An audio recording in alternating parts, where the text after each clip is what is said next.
கண்டிப்பா இது மாதிரி டேஸ்ட்ல நீங்க பண்ணி இருக்கவே மாட்டீங்க. வீடியோவை ஸ்கிப் பண்ணாம பாருங்க. வாங்க இந்த ரெசிபி சிம்பிளா எப்படி பண்றதுன்னு பார்க்கலாம்.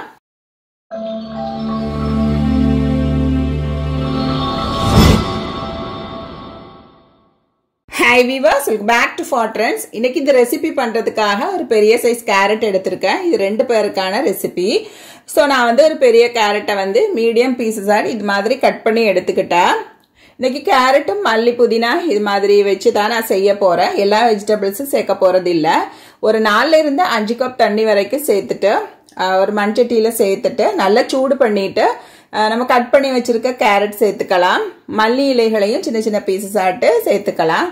இந்த கொரியன் நூடுல்ஸ்ல உள்ள மசாலாவும் சேர்த்து நல்லா கொதிச்சதும் நம்ம கட் பண்ணி வச்சிருக்க கேரட் எல்லாம் சேர்த்துக்கலாம். தேவையான அளவு உப்பு சேர்த்துக்கலாம்.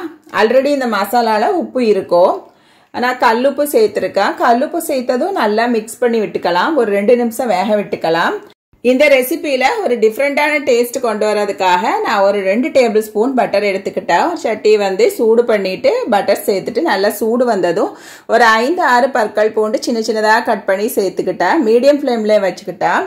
ஒரு 10 சின்ன வெங்காயத்தை வந்து சின்ன சின்னதாக கட் பண்ணி சேர்த்துக்கலாம். இந்த சின்ன உள்ளி சேர்த்ததும் பொன்னிறம் மாறது வரைக்கும் ஓப்பன்லேயே வச்சு இது மாதிரி வறுத்துக்கலாம்.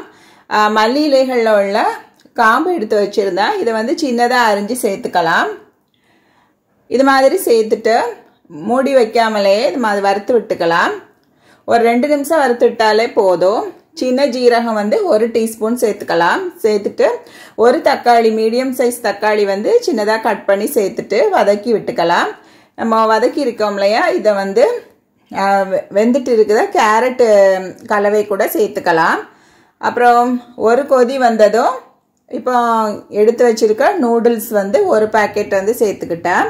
ரொம்ப சின்னதாக உடைச்சி சேர்க்காம லைட்டாகவே உடைச்சி சேர்த்துட்டு இப்போ மல்லி இலைகளை வந்து ஃபைனலாக சேர்த்து ஒரு 2 நிமிஷம் வேக வச்சுக்கலாம். 2லேருந்து 3 நிமிஷம் வரைக்கும் வேக வச்சுக்கலாம். ஆல்ரெடி நூடுல்ஸ் சேர்த்து ஒரு 3 நிமிஷம் வேக வச்சுக்கிட்டேன். இப்போ வந்து 1 டீஸ்பூன் பெப்பர் பவுடர் சேர்த்துக்கிட்டேன். காரத்துக்கு தகுந்தாப்லையே சேர்த்துக்கலாம். நான் வந்து சர்வ் பண்ணும்போது கூட 1 டீஸ்பூன் சேர்த்துக்கிட்டேன். இப்போ எப்படி சர்வ் பண்ணுறதுன்னு பார்க்கலாம். இது மாதிரி சூப் வந்து ஒரு பவுலில் எடுத்துட்டு கொஞ்சம் சூடு ஆறுனதும் மல்லி இலைகளை சேர்த்துக்கிட்டேன். லெமன் சாறு வந்து ஒரு 4லேருந்து 5 டிராப்ஸ் சேர்த்துட்டு நல்லா மிக்ஸ் பண்ணிட்டு இப்போ சர்வ் பண்ணலாம்.